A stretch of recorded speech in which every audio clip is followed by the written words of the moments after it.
අද මම ඔයාලට කියලා දෙන්නේ මම කලින් වීඩියෝ එකේ ඔයාලට කියලා දීපු වගේම සෙල්ෆ් ඩිෆෙන්ස් එකක්. හැබැයි මේකෙදි මම භාවිතා කරන පංචක වෙනස්.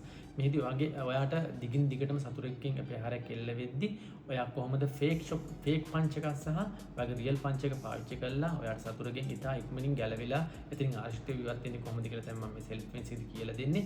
හැබැයි මම ඔයාලගෙන් ඉල්ලීමක් කරනවා කවදාවත් මේව ටෙස්ට් කරන්න යන්න එපා. කවදාවත් හැබැයි ඔයාගේ ජීවිතයේ කවදාද දවසක අත්‍යවශ්‍යම වුණොත් විතරක් භාවිතා කරන්න ට්‍රේන් වෙන්න තියාගන්න. හැබැයි කවදාවත් මේවා ටෙස්ට් කරන්න නම් එපා.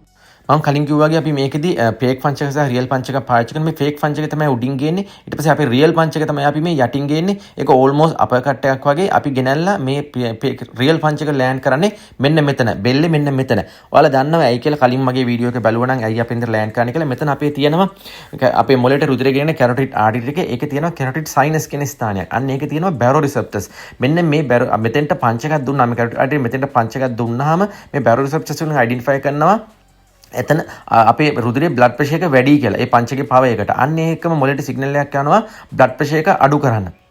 ඉතින් අන්න ඒකම මොළෙන් එන සිග්නල් එකට හાર્ට් එකේ බ්ලඩ් ප්‍රෙෂර් එක අඩු කරනවා. අන්න ඒකම මොකද්ද වෙන්නේ අර සතුරව නැත්තම් ඒ පුද්ගලයව පේන්ට් වෙලා වැටෙනවා. නිකන් අර කෙසල් කඳක් කපලා දාපු වගේ බිමට කඩාගෙන වැටෙනවා. අන්න ඒකෙන් තමයි UFC මැච් වල ගොඩක් වෙලාවට ක්‍රීඩකයෝ ටාගට් කරන්නේ මෙන්න මේ කැරොටිඩ් සයිනස් කියන ස්ථානය. ඉතින් ඒකම අපිට ට්‍රේන් කරන්න පුළුවන් සෙල්ෆ් ඩිෆෙන්ස් එකක් විදියට මේකදී අපි ෆේක් එක පාවිච්චි කරනවා සතුරව නොමග යවන්න සහ අපි මෙන්න මේ නකල් එක තමයි ගෙනල්ලි වෙලා අපි ලෑන්ඩ් කරන්නේ අපි අර කියපු ස්ථානයට.